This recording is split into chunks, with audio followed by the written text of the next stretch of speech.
Today on CityCast Chicago, a story that we'll be watching very closely in 2025 are the major plans to turn the former U.S. Steel site in South Chicago into a world-class, first-of-its-kind quantum computing hub. Yeah, I'm going to keep it all the way real. I don't actually know what all that means. But Block Club Chicago's Maxwell Evans has been covering the plans for months, and he explains they've already generated a ton of fanfare from lawmakers, but also some hesitancy and caution from neighbors. We break down why. It's Monday, January 6th. I'm Jacoby Cochran, and this is what Chicago is talking about.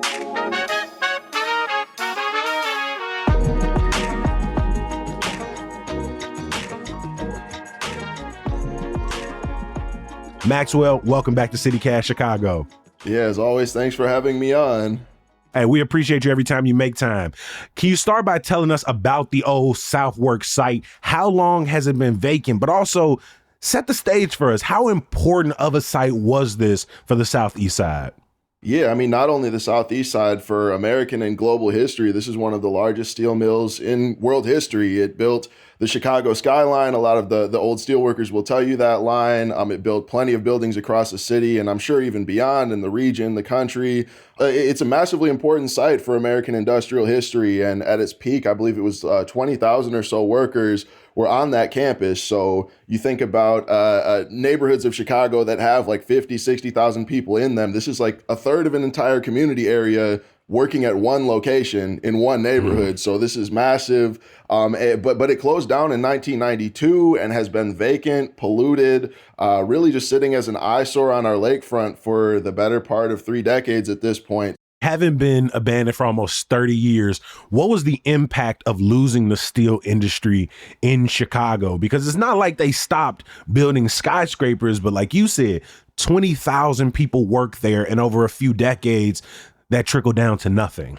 Think about all those people losing their jobs almost all at once. It led to a lot of economic devastation, and I don't say devastation lightly. I mean, there were people that ended up truly experiencing loss, like wanting to commit suicide, like being able to not being able to cope with their problems and turning to alcohol and drugs. Like, there are these stories that I hear from people that have been here for the last 40 years that, like, not only did they lose their jobs, they lost their sense of pride. They lost their sense of providing for their family. And so you look at it in 2024 and you can see the vacant lots. You can see the homes that have been torn down. You can see the businesses that never recovered still have signs up on the buildings. Our friend Stephen Walsh has been working on a documentary for the last few years called Southeast, A City Within a City.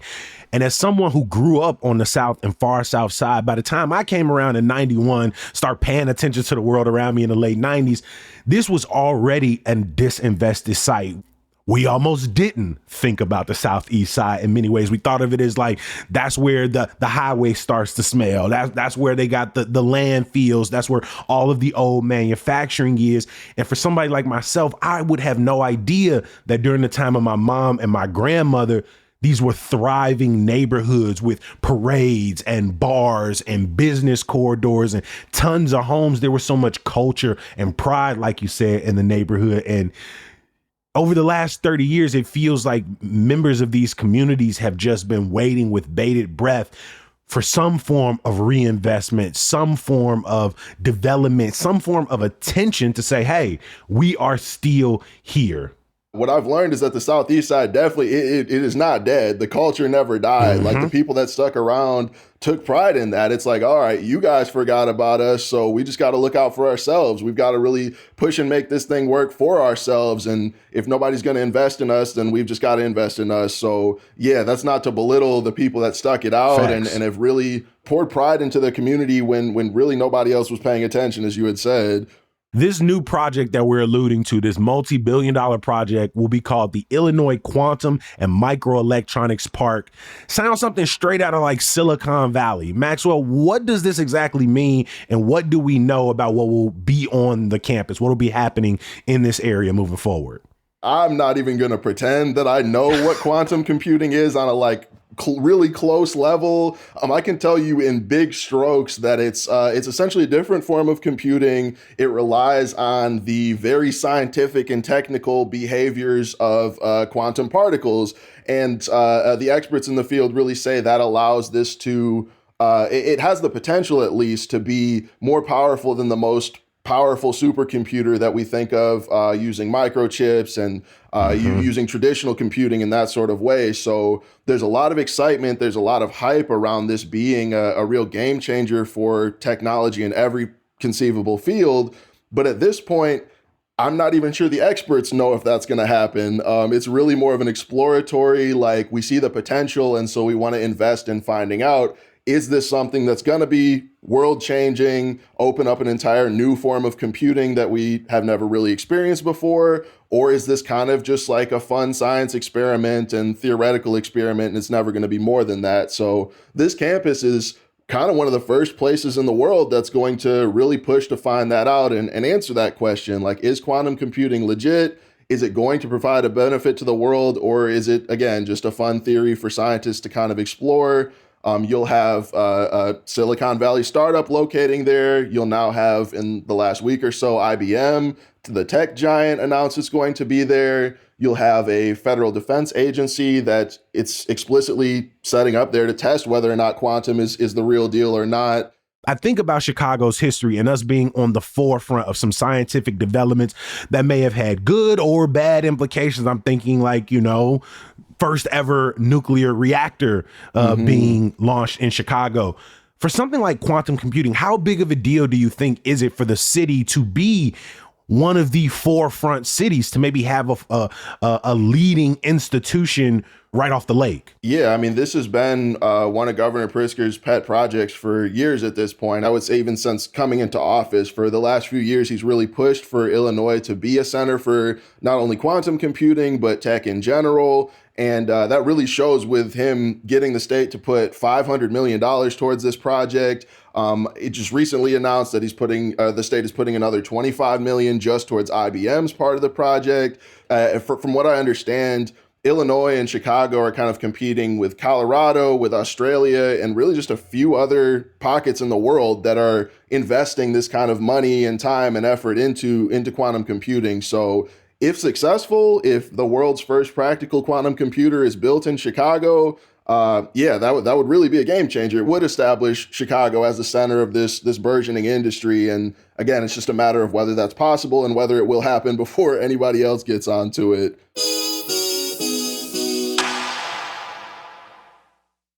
The development got a key zoning change approved, so construction is slated to begin within the next month or two.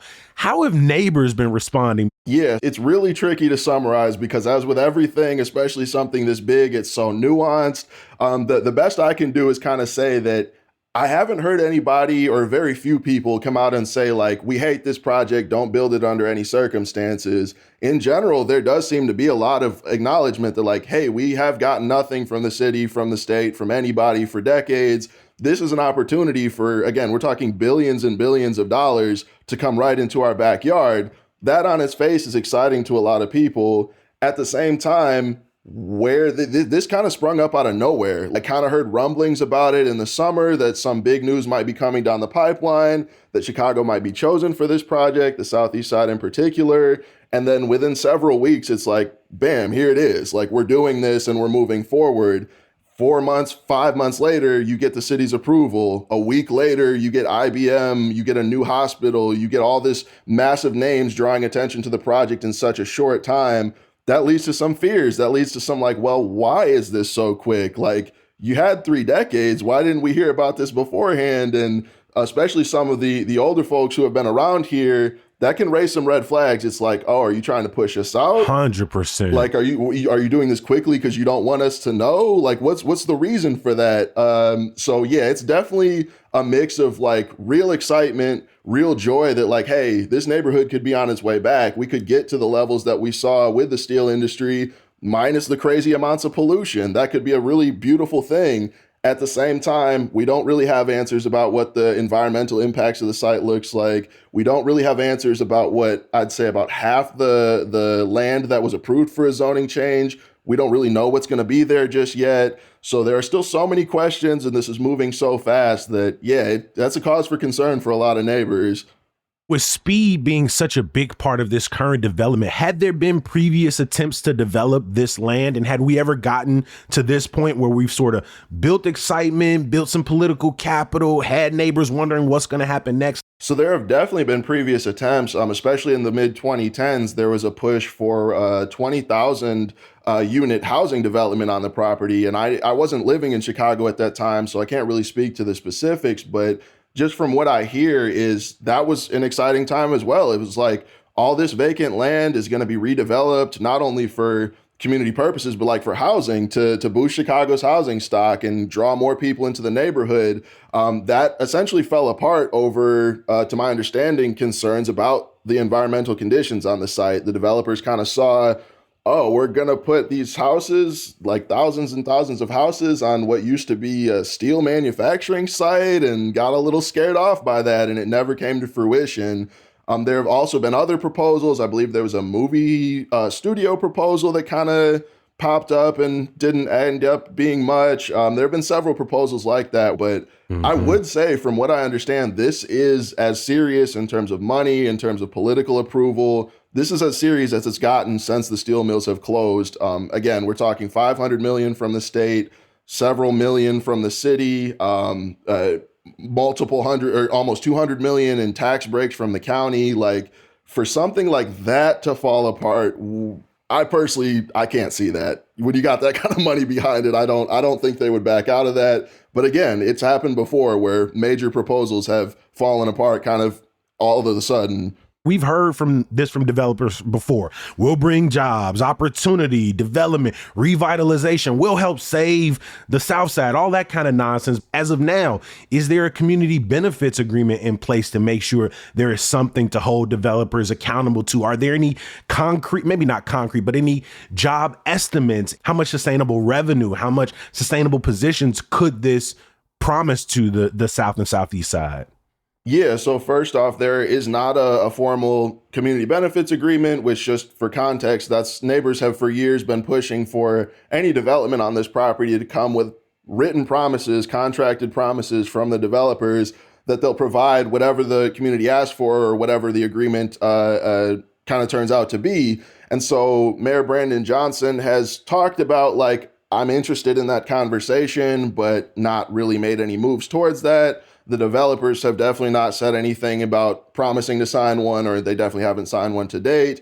So that doesn't really appear to be moving that much right now. I would say, in terms of jobs promises, PsiQuantum is one of the quantum developers that'll be on the site, and they've said that they'll create about 150 jobs.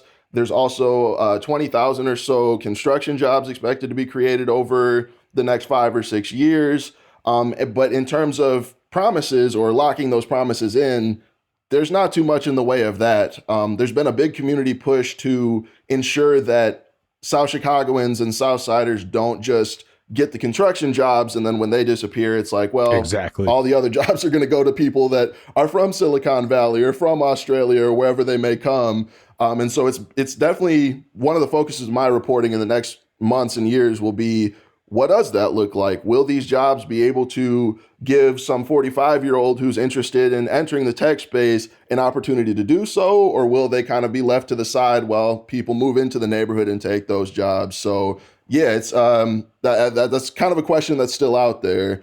While I'm, excited to see more public goods being developed on the site, like a hospital, when I think of other mega developments, whether it's a library, a presidential center, right? I understand the concerns there, but at least in some part, when I think of it, I see the community use, how community members can work there, how can be involved in it, right? When I think about a housing developments, when I think about some of these mega developments that haven't really gotten off the grounds, like a Lincoln Yards, even then I still see how the public can use it, whether it's retail, whether it's skate park, whether it's housing, whether it's entertainment.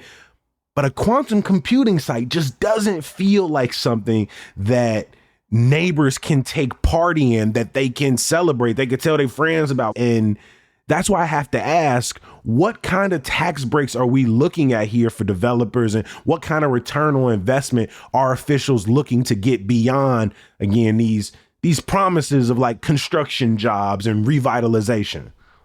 Yeah, so the county is putting up 175 million in tax breaks over 30 years. Obviously, that's an incredible amount of money. And so when I do hear the sort of like this is a opportunity to grow South Chicago's tax base, to grow the neighborhood's tax base, you do have to acknowledge that we're talking more than $100 million that they won't be paying in taxes just for the right to bring them into Chicago. So that is definitely, that's something to note. And on the developer side, they have kind of acknowledged that, hey, there's not a whole lot aside from like maybe job opportunities that neighbors can really access this campus. And so they've pushed hard on there are two beautiful lakefront parks right next to this development, Steelworkers Park and Park number 566. And as part of the project plans, the developers have said directly in response to what neighbors have called for, they'll look to increase access to those parks. So if you know the site, you know there's those massive ore walls from the steel mills that stretch out into the lake. Part of it is a climbing wall. You see graffiti, you see people out there fishing sometimes. And so the developers have said that they do want to increase access so you don't have to like be blocked off by the property. You can walk from about 85th Street and Lakeshore Drive and access those parks a little more easier. They've talked about wanting to increase green space on the property. So it's something they've acknowledged. And again, just kind of at this point, a wait and see if that actually comes to fruition. Do you think there's a future in which, if this campus is up and running, we start to see more investments from Chicago public schools, Chicago area universities, and community colleges, that maybe that's a potential partnership that we could see thrive between our education system and getting some of our students ready to go work, maybe not in Silicon Valley, but on the Southeast side? Yeah, that's something that as soon as this was announced, Mayor Brandon Johnson had said was going to happen, that city colleges, that CPS, University of Illinois, UChicago, and a bunch of other local universities will be on the campus. So it is an opportunity for these institutions to pour money, to pour resources, pour curricula into schools like Bowen High School or like New Sullivan Elementary School that are right up on the campus. So again, that's something that we've heard a lot of talk about over the last few months, whether or not those promises are going to be kept, whether or not they're going to go in writing, whether or not, we don't have the answers. It's just the pledges, it's the promises, and it's a wait to see whether or not that's actually going to happen. But I will say at the last city-led community meeting about this, that was the first time that I'd really heard some specifics about what does an education pipeline look like? What does a jobs pipeline look like for beyond construction jobs? And so they really did go into some detail about, for example, there's a Chicago State professor that's going to be leading quantum programming. There's a Fermilab representative who's doing a multi-week, multi-class course on quantum computing for high schoolers. And it was nice to see that like this is the kind of thing that people are not only thinking of, but like we're getting details, we're getting tangible programs, that tangible ideas of what this could look like, building a connection between this campus and the kids that 10, 20, 30 years from now might want to work there. So that, again, more to come on that front, but it does seem to be things in the works. Chicago loves the promise of a mega development, but these projects take a long time and have very different timelines. I think of Lincoln Yards, Michael Reese site, right? These are also long-awaited mega developments that have been very slow to move towards progress. And so much can go wrong between now and when they're finally completed. How is this development similar or different to other big projects and big promises around the city? In my short experience here in Chicago over 5-6 years, I've never heard of a project going from announced out of the air to approved by the city to locked in with IBM, a new hospital in PsiQuantum in the span of quite literally 5 months. Like you said about Lincoln Yards, that's been an idea floating around since I moved here. You think about the 78, that's been a big swath of vacant land with a little pop-up development here and there for years. Like it feels like tech companies have a particular understanding of the leverage they control. I remember when Amazon was looking for a new campus and watching all these cities do backflips to try to get that campus brought to their city. And it feels like even though they're going to get a lot of tax breaks, these are, multi-billion-dollar companies that are funding a project that will largely benefit them, right? They're not like they're selling this less as like a community-oriented project as maybe Michael Reese or Lincoln Yards, and more it's like this is the next site for the future of developing this technology. Y'all want to be in on it or not? Because we got a ton of suitors and we can pack up and get out of here real quick. And it feels like tech companies are really leaning into that power they have now. I mean, even in the Chicago was selected to host this site over suburban Lockport. It was kind of a competition between, is Lockport going to get this at their former Texaco refinery, or is the old Southworks going to get this? And it was kind of painted as like a cross your fingers, see what happens, and then announced again, kind of out of the blue, that Chicago had been selected for it. So yeah, definitely point heard on that one. And kind of to explain the pace of development, what you hear from state officials is, well, if we don't do this quickly, then some other city, some other company, some other country is going to beat us in this race to develop quantum technology. And we don't want that, do we? So yeah, that's kind of been used as why this is such a different thing, that like, this is a groundbreaking technology. We have the opportunity to be the first at it, to establish ourselves as the focus for it. And yeah, would you want to miss out on that? Is kind of the energy you get from a lot of officials. How fast things move when capital, global competition, sort of this imperial mindset is at the forefront, versus when we're talking about building new sites for schools and parks and community centers and affordable housing crisis we find ourselves in. The pace at which these things find themselves moving is always extremely fascinating. And you hear it from like whenever I'm reporting on like small businesses that are about to open, one of the go-to lines is like, yeah, I can't really give you a date for when I'm going to open because I got to hear back from the city and I got to get these inspections done and I got to get this approval from here. And it's like, it could be 3 months, it could be a year. I can't tell you for that story. So yeah, the difference between that and watching a project sail through unanimously in the span of a week it's noticeable. You can tell that.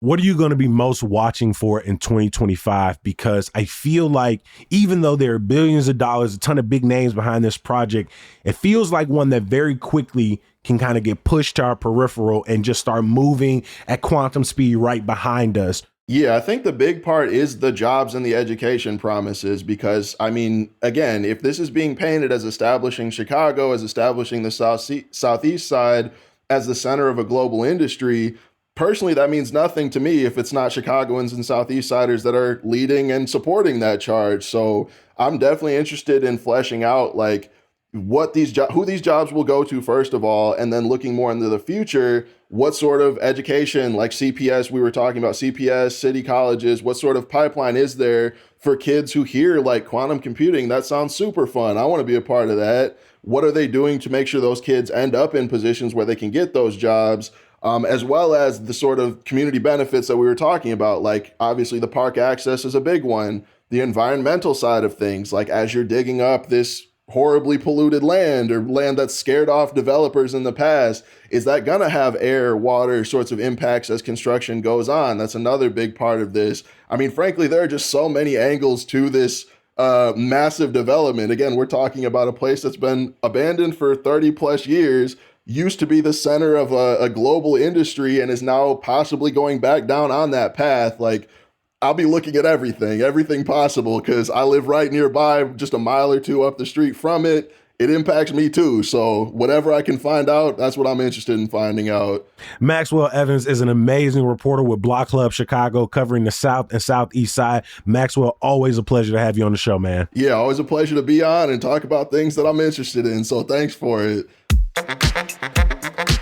Before we get out of here, please bookmark our website, chicago.citycast.fm. There you can catch up on old podcast episodes, read our latest articles, which we're updating almost every single day. You can subscribe to our daily newsletter, Hey Chicago, and check out our neighborhood and walking guides.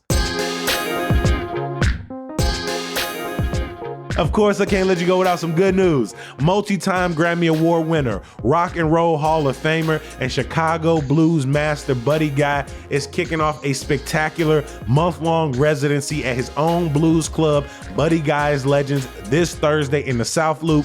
Each show is featuring some other fantastic blues artists. The shows are already selling out, so if you're interested, check the link in our show notes now.